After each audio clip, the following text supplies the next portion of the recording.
Machilipatnam NH 65 పక్కన కేవలం 13,000కే గజం. Sunny sands gated Vilas KBP developers. Congress senior నాయకులు జట్టి కుసుమ్ కుమార్ అనిపించుకోవడం చాలా హ్యాపీగా అనిపిస్తుందా, లేకపోతే MLA Kusum Kumar, minister Kusum Kumar, MP Kusum Kumar ఇలా అనిపించుకోవడం చాలా హ్యాపీగా అనిపిస్తుంది, అనిపించాలని నాకు ఉంటుందని బయట చెప్పుకొని బాధపడటం, చాలా సన్నివేశాలలో రకరకాలుగా బయట మాట్లాడటం జరుగుతుంది అంటుంటారన్న. నిజంగా అసలు ఏది నిజం ఏది నిజం కాదనేది మాకు కూడా తెలియదు క్లియర్గా. ఏం చెప్తే నేను ప్రత్యక్ష ఎలక్షన్స్లో నిలబడి ఎమ్మెల్యేను ఎంపీఓ కావాలనే ఆసక్తి నాకు మొదటి నుంచి లేదు. నాకు ఆర్గనైజేషన్ పార్టీ యొక్క సంస్థాగతంగా ఒక పార్టీ క్రియాశీలకంగా పనిచేయటం అనేది నాకు ఇంట్రెస్ట్. 1987లో ఒక NSWA విద్యార్థి నాయకుడిగా కాంగ్రెస్ పార్టీలో కీలక భాగస్వామ్యం తీసుకోవడం జరిగింది. NSWలో రాష్ట్ర ప్రధాన కార్యదర్శిగా, ఉపాధ్యక్షుడిగా, తర్వాత యూత్ కాంగ్రెస్లో చాలా సంవత్సరాలు పనిచేశాను. దాదాపు 10 సంవత్సరాల పైన యూత్ కాంగ్రెస్లో పనిచేశాను, జాతీయ స్థాయిలో, రాష్ట్ర స్థాయిలో. అంటే నా కొలీగ్గా నాతో పాటు కలిసి పనిచేసిన వాళ్ళు కానీ, నా కంటే కింద అంటే ఒక ప్రధాన కార్యదర్శికి ఒక కార్యదర్శులు, సంయుక్త కార్యదర్శులు ఒక టీం అంటూ పనిచేస్తుంది.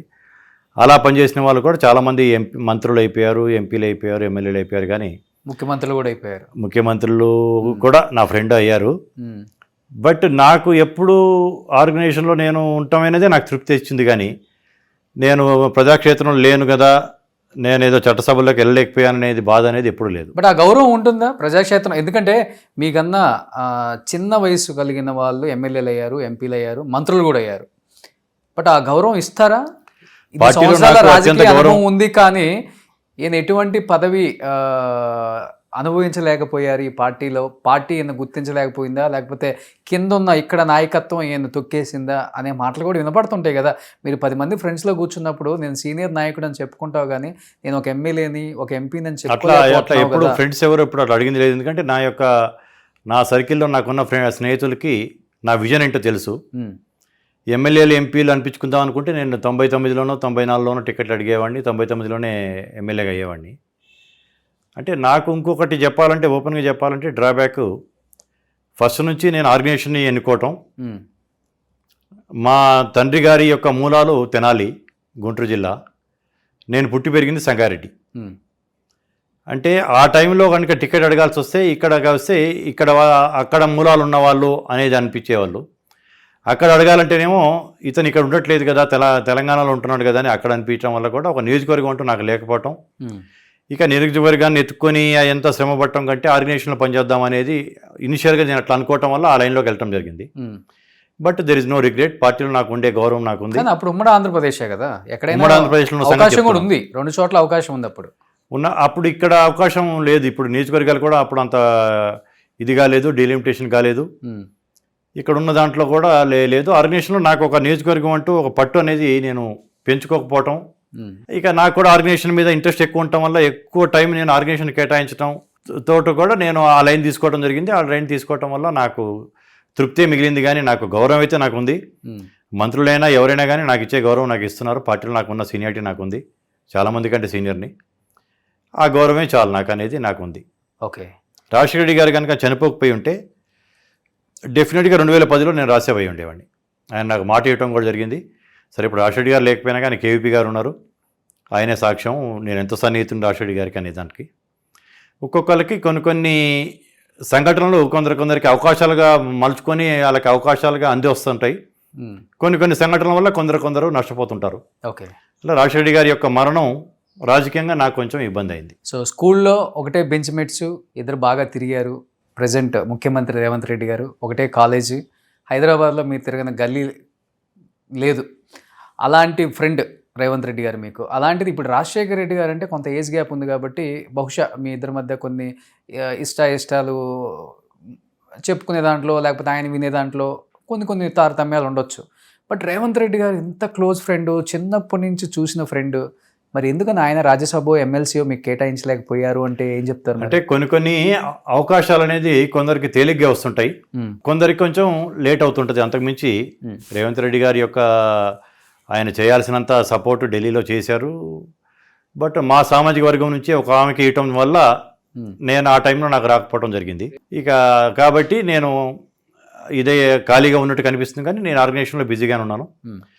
రాష్ట్రంలో రెండో అతిపెద్ద స్థానం పార్టీలో చెప్పాలంటే వర్కింగ్ ప్రెసిడెంట్. నేను 2017లోనే వర్కింగ్ ప్రెసిడెంట్ అయ్యాను కాంగ్రెస్ పార్టీకి. నేను, రేవంత్ రెడ్డి గారు, పొన్నం ప్రభాకర్ గారు ముగ్గురం ఒకటేసారి వర్కింగ్ ప్రెసిడెంట్స్. సమానంగా వర్కింగ్ ప్రెసిడెంట్స్గా ఉన్నాం. ఉత్తమ్ కుమార్ రెడ్డి గారు మాకు అధ్యక్షుడు. ఆయనకి అప్పుడు ముగ్గురు వర్కింగ్ ప్రెసిడెంట్స్ ఉన్నట్లు మేము ముగ్గురం ఒకటి. ఓకే. నాతో ఒక వర్కింగ్ ప్రెసిడెంట్ చేసిన ఆయన మంత్రి అయ్యాడు, ఇంకొక వర్కింగ్ ప్రెసిడెంట్ చేసిన ఆయన ముఖ్యమంత్రి అయ్యాడు. నేను ఆర్గనైజేషన్లో ఉన్నాను. కొందరికి నేను ఇంతకుముందు చెప్పినట్టు కొందరికి అవకాశాలు చాలా తొందరగా వస్తుంటాయి, కొందరికి లేట్గా వస్తుంటాయి. వచ్చినప్పుడు మాత్రం నాకు వచ్చే అవకాశం, నా విజన్, నాకు స్టేట్ పాలిటిక్స్లో నాకు పెద్ద ఆసక్తి లేదు. నా ఆసక్తి అలా జాతీయ రాజకీయాల్లో. ఓకే. డెఫినెట్లీ జాతీయ రాజకీయాల్లో నాకు ఇంకా వయసు ఉంది కాబట్టి, ఇప్పుడు మా ఖర్గే గారు మా జాతీయ అధ్యక్షుడు, ఆయన వయసు వరకు నేను యాక్టివ్గా ఉండగలిగితే ఇంకా 30 సంవత్సరాలు రాజకీయంగా వయసు ఉంది నాకు. ఓకే. ఆల్రెడీ 35 సంవత్సరాలు ఆల్రెడీ ఆర్గనైజేషన్లో నేను ఆల్రెడీ పనిచేయడం జరిగింది. ఎందుకంటే 17 సంవత్సరంలో నేను రాజకీయాలకు రావడం జరిగింది కాబట్టి ఆల్రెడీ 38 ఇయర్స్ రాజకీయం అయిపోయింది. బట్ స్టిల్ ఇంకా 25 to 30 ఇయర్స్ రాజకీయం ఉంది నాకు. సో ఇంకా ఏదో ఒక పదవి వరించలేకపోతుందా అన్న హోప్తో అయితే ఉన్నారు మీరు కూడా. డెఫినెట్లీ వరిస్తుంది, వరించలేకపోతుందా అనేది కాదు, వరిస్తుంది అనే నమ్మకంతో ఉన్నా. ఓకే. నాకున్న క్రమశిక్షణ, ఇప్పుడు I'm a loyalist to the party, I'm not a lobbyist. లాయలిస్టులకు ఎప్పుడు గుర్తింపు ఉంటుంది.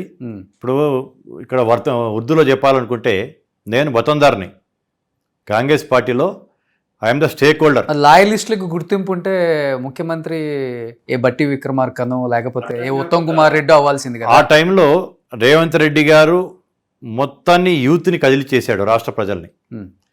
కేసీఆర్కి వ్యతిరేకంగా పోరాటాలు చేశాడు. చేసి ఒక టెంపో క్రియేట్ చేయడానికి కారణమైంది రేవంత్ రెడ్డి గారు. సరే, బట్టి గారు సీనియరే, ఉత్తమ్ కుమార్ రెడ్డి గారు ఇంకా సీనియరు. అంటే ఆయన మాకు అధ్యక్షుడిగా కూడా పనిచేశాడు 7 సంవత్సరాలు దాదాపు. ఇంకా సీనియర్ చాలామంది ఉన్నారు. కోమటిరెడ్డి వెంకరెడ్డి గారు మాతో పాటు యూత్ కాంగ్రెస్ ఎన్ఎస్సీ నుంచి పనిచేసి వచ్చినాడు. ఆయన కూడా పార్టీ సీనియర్ మోస్ట్ నాయకుడు, నాకంటే కూడా వయసులో పెద్దాడు, నాకంటే సీనియర్ ఆయన.